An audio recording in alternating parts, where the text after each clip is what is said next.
En France, des dépistages sont organisés pour certains types de cancers, comme le cancer du sein à partir de 50 ans, mais pas pour tous les types de cancers. Faut-il organiser des dépistages généralisés pour tous les cancers ? Il faut, selon moi, qu'on dépiste tous les cancers. Oui, c'est utile, oui. Oui, c'est utile de se faire suivre, oui. Il y a du pour et du contre. On trouve des choses qui pourraient aussi partir d'elles-mêmes. Les plus mortels, oui. Ceux qui le sont moins, peut-être pas. Ça aurait un coût faramineux, enfin, ça me semble. Non, il faut cibler, c'est tout.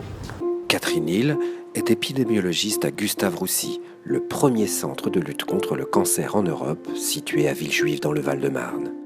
Elle est spécialiste de l'étude de la fréquence et des causes du cancer.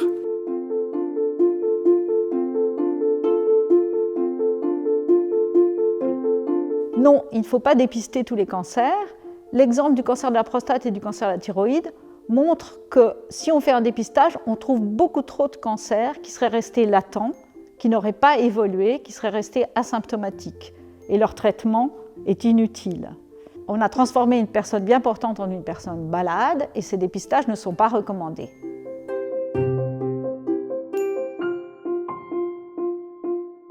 Un dépistage de masse, c'est un dépistage qui est proposé à toute la population sans symptômes ni facteurs de risque particuliers, définis seulement en termes de sexe et d'âge.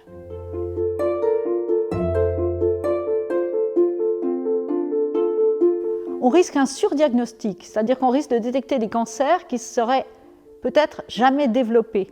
Le patient n'aurait jamais eu de symptômes et le patient aurait fini par mourir d'une autre cause. Le problème, c'est qu'on va traiter ce patient en pensant qu'il est malade. Or, un traitement contre un cancer peut avoir des effets indésirables graves.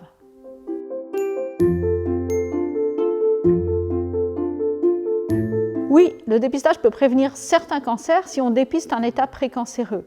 C'est le cas du cancer du col de l'utérus et du cancer colorectal.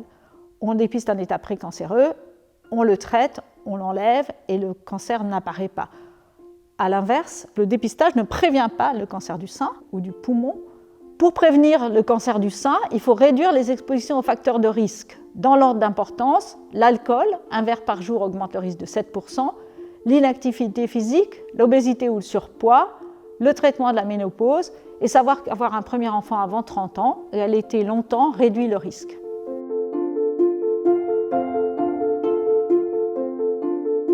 Les deux dépistages organisés sont le dépistage du cancer du sein et le dépistage du cancer colorectal. Pour le dépistage du cancer du sein, toutes les femmes de 50 à 74 ans sont invitées tous les 2 ans pour une mammographie, mais ce dépistage n'est pas très bien fait. 60% des femmes en 2014 ont eu une mammographie dans les 2 ans et 40% n'en ont pas eu. L'autre dépistage recommandé, c'est le dépistage du cancer colorectal. Toute la population de 50 à 74 ans est invitée à pratiquer une recherche de sang occulte dans les selles tous les 2 ans. Mais ce dépistage est assez mal fait. Seulement 30% de la population le pratique régulièrement et 70% ne le pratiquent pas. Donc il faudrait faire beaucoup plus de publicité pour convaincre les gens de participer à ce dépistage qui est utile.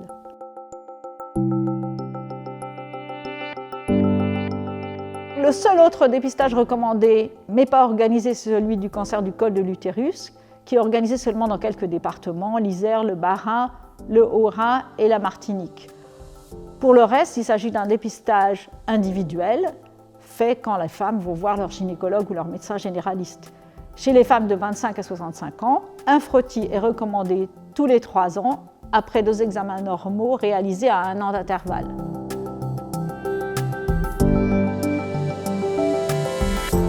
Le dépistage du cancer du col de l'utérus est assez mal fait.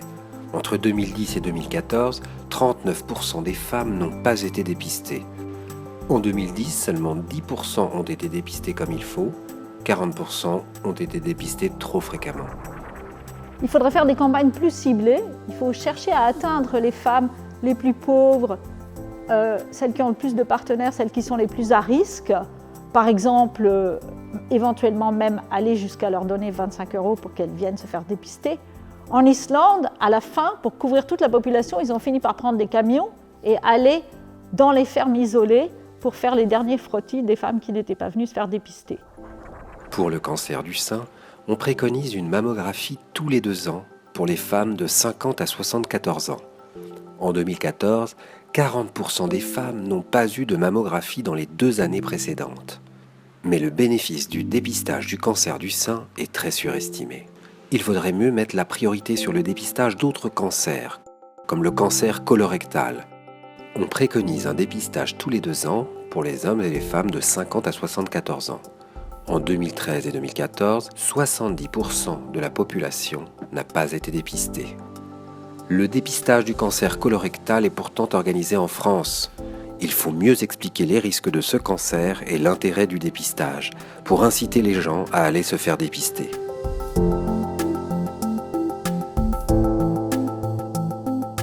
Donc, il est faux de penser qu'il faut faire un dépistage pour tous les cancers. Ça dépend vraiment du type de cancer. Mais pour certains, il est clair qu'un dépistage systématique pourrait sauver des vies. C'est le cas du cancer du col de l'utérus, qui pourrait sauver 1400 vies par an.